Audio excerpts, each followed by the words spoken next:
The Supreme Court of India will hear a crucial case on women's entry into religious places, including Kerala's Sabarimala temple.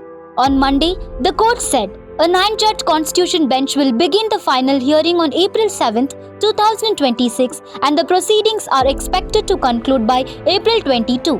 The announcement was made by a bench led by Chief Justice Surya Kant along with Justice Joymalya Bagchi and Vipul Pancholi. The court directed all parties to file their written submissions by March 14th. Solicitor General Tushar Mehta told the court that the government supports the review petitions challenging the earlier verdict that allowed women of all age groups to enter Sabarimala. The court appointed Krishna Kumar Singh as nodal counsel for parties supporting the review and Shashwati Pari for those opposing it.